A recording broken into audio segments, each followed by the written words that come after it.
In this video, we're going to replace the stock air filter on the A3 with a sporty cone filter. My goal here is not to gain any horsepower, as I'm pretty sure there isn't any to be gained, but rather I'd like the engine to sound a bit more racy. I want to release some glorious induction noise. Well, that's the plan. I also want to make this a very simple and why not elegant conversion. I don't want to modify or budge anything attached to the car. I want a simple, fully reversible and primarily cost-effective solution.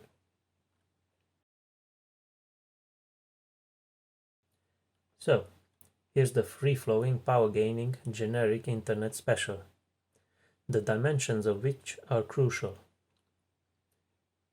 This one is 155 mm long, but more importantly is just under 155 mm wide. Anything fatter than that is not going to fit in the original airbox. The inlet hole is 76 mm in diameter, which is going to be a perfect fit to the car's 75 mm intake. As you can see, the stock filter has this rubber grommet on the end, which ensures a snug fit against the intake pipe. Once it's clamped down by this U-shaped clamp, obviously.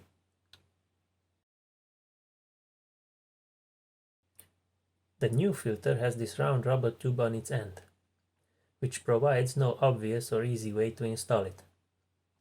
But rest assured, I have a plan. I'm going to make a sacrifice to the great gods of induction. That is to say, I'm going to sacrifice the old filter by cutting down the end that fits so well. I'm going to glue it to the new filter, and voila, we have a bolt-on, perfect fitting cone filter. These filters are sturdier than I thought, but I'm past the point of no return now.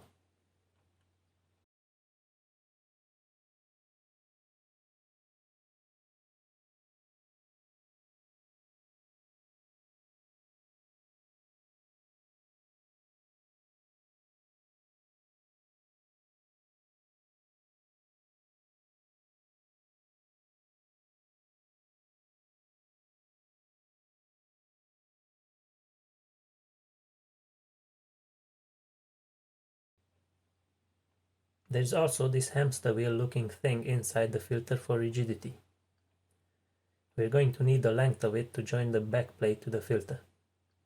One rung seems to be the perfect amount.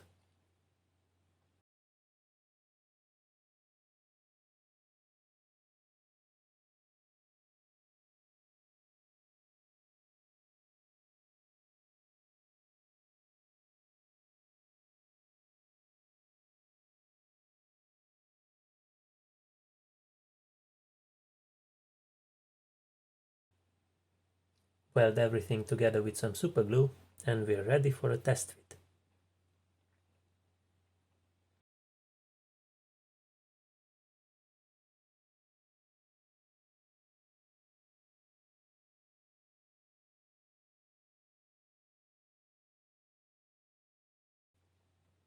Now I did reinforce the seam with some heavy-duty construction adhesive to make it airtight and stronger.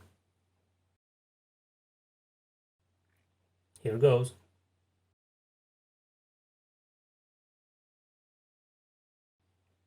As you can see, it's a perfect fit, and once the clamp is bolted down, there's no wobble. The larger flange is resting on the bottom of the airbox, so the weight of the filter is not hanging on the seam or the plastic bracket.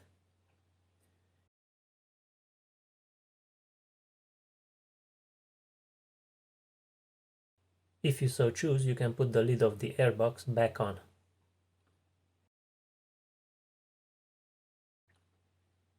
Now let's hear how she sounds. First, the stock sound.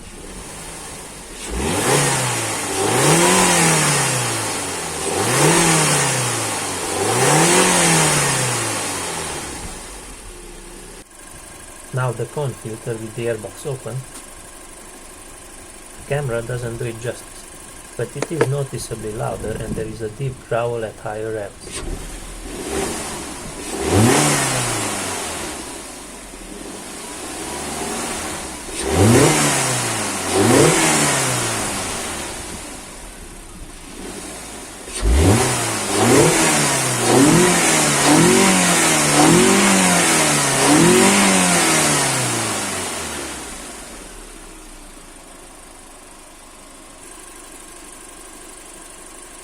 finally the cone filter with the airbox closed.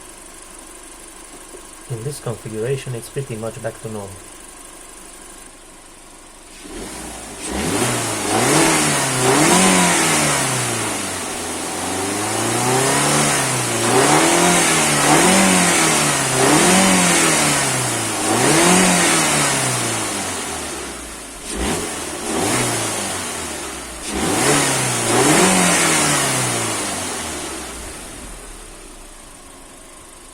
Don't forget to like, comment and subscribe, and thanks for watching.